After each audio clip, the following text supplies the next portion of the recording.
What's up mga koys? For today's video, i-share na ko sa inyo karon ang among laag diri sa Maragusan, probinsya ng Davao de Oro, na ilado pud sa tawag na the summer capital of the Davao region.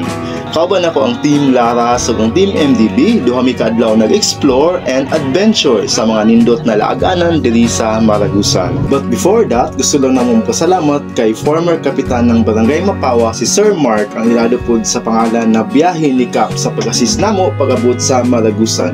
Ug dako pud kayong pasalamat sa iyang igsuon kay giandaman jud mi og paniudto na hinalang na manok ug busog kaayo mi. Ang unang adlaw namo sa Maragusan, giadtuan namo ang ilado ug taas kaayo na busay na ginatawag og Pialitan Falls. Na-amaze jud ko no kay grabe kaayo katinaw ang tubig, at the same time ang busay pertidyong taasa.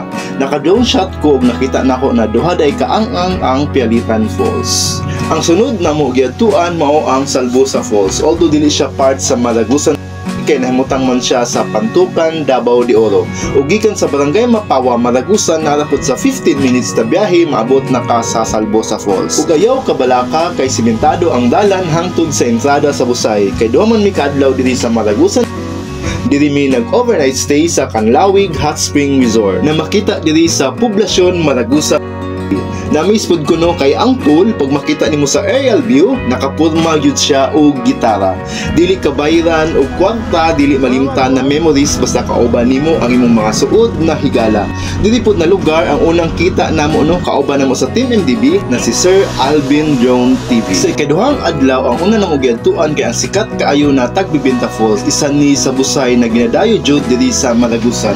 Kay tungod sayon lang adtuan ang falls kay simentado ang trail. Napod sila diari available na mga swimming pool na hugis puso if gusto mo maligo. Isa pud na nindot adtuan na busay diri sa Maragusan ang ginatawag na Marangig Falls na makita diri sa Barangay New Albay, Maragusan. From jump off area napod sa mga 30 minutes na baktas padulong sa busay, ug mao ni ang iyang porma sa aerial view. Pauli na mi karon no gikan sa Maragusan ug padulong na mi karon sa New Bataan, sakop gyapon sa Davao de Oro. Ug ang last na spot na amo adtuan kay mao ang Bamboo Garden Resort na makita diri sa Barangay Andap, New Bataan. Makita na to karon sa video na daghan jud kay nag-adto diari, especially weekends. Grabe ka tin-aw ug kabugnaw sa ilang tubig diari. Napuday sila swimming pool diari ug ang ilang entrance fee kay 20 pesos lang. Dako puday among pasalamat sa Misolis family, labi na kay Ma'am Ilona sa pagatiman sa amua ug nakatulog jud mi sa ilang balay ug giandaman jud mi og lami kaayo na bingka.